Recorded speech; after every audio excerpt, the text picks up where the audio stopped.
Greetings, members, one and all of the Salivation Nation. In an alarming trend, another nation wants to, quote, borrow, unquote, the people's gold. Let's explore.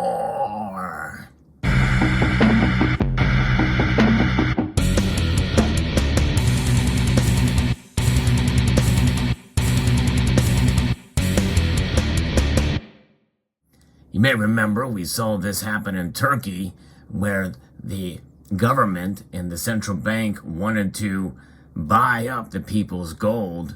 Well, there's a slightly different take on this in the nation of Pakistan, where they want to, quote, borrow people's gold for foreign exchange crisis, according to an article here from the Business Standard. What an interesting concept here. Prime Minister Imran Khan-led government is considering a proposal to borrow gold biscuits and bars from the people to increase Pakistan's foreign exchange reserves that remain on a sliding path despite taking over the $5 billion U.S. loan in the past 3 months from bilateral and multilateral creditors, according to a media report. The proposal has been discussed in the Economic Executive Council, the body comprising all economic ministers, and the State Bank of Pakistan, and the Express Tribune newspaper reported, citing sources in the Ministry of Finance. According to the proposal, the commercial banks will issue a negotiable discounted instrument to the gold owner and pay an interest rate on the precious metal. Sounds somewhat enticing on the surface. The commercial bank will deposit the gold with the SBP that can monetize it to increase the foreign exchange reserves already largely built by taking expensive foreign loans. The central bank already has 2.01 million fine troy ounces of gold reserves valued at $3.8 billion, according to the SBP's reserves position statement of December the 31st, 2021. The central bank reserves have constantly been on a declining path and further slid to $17 billion US as of February the 11th, according to the SBP statement. In the past 3 months, the government took a $3 billion loan from Saudi Arabia, raised the most expensive debt of $1 billion in Pakistan's history by pledging motorway, and received another US $1 billion from the International Monetary Fund. But still, the reserves could not be stabilized due to lower exports and higher imports, along with growing foreign loans repayments. This is certainly troubling, and we're seeing this happen. I think we're going to see more of this. The proposal to borrow gold from people against a negotiable instrument had initially been floated by an expatriate, Tahir Mahmood, to Prime Minister Khan. The premier then referred the matter to the EEC, that has now fine-tuned it to increase reserves and bring more cash into the market against the idle asset. In the last EEC meeting, Finance Minister Takat Tarin said that the objective of the gold-based negotiable instruments was to translate gold into foreign currency to enhance foreign exchange reserves. According to some estimates shared with the EEC, people have roughly 5,000 tons of gold bars and biscuits, but there were no firm numbers available according to the sources.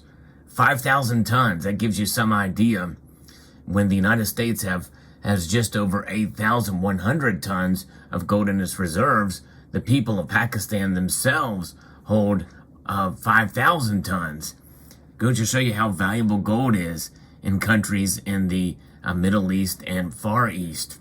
The EEC also discussed the issue of low tax contributions by the jewelers, directing the FBR to prepare a plan for the collection of taxes due to the gold industry.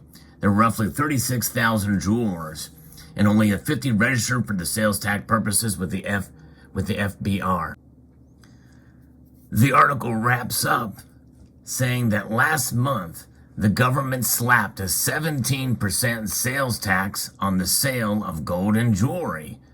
Yet another alarming aspect to this, and we've already starting to see a lot of that occur in nations such as the United Kingdom with their VAT, and some of these other nations with value-added tax on gold and silver, especially silver. Nonetheless, we may see an increase of this as governments are desperate to get gold into their central banks, into their reserves. And so they want to try to prevent the people from buying it. Pretty scary situation, considering that most governments around the world essentially have done this to themselves with the easy money policies, quantitative easing, and practicing modern monetary theory. This is something that is troubling, and the people suffer for it. So it is quite obvious that nations in the East especially are doing what they have done for, well, thousands of years. They are protecting themselves because they don't trust government, and they protect themselves with gold. And you get coins like this that are part of the Latin monetary unit.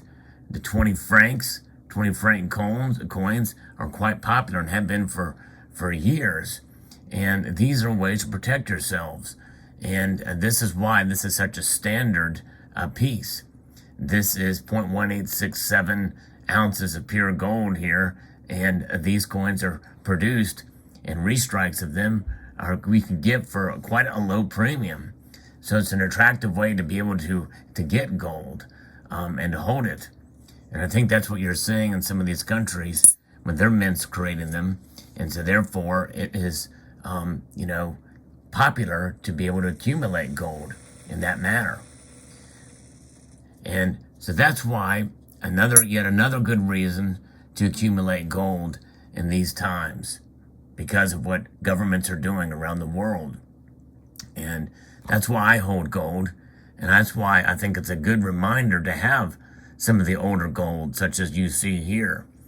Some of the pre-33 gold is quite attractive and reminds us of a time when it was a part of our economy, was actually utilized as money, as currency. So there you go.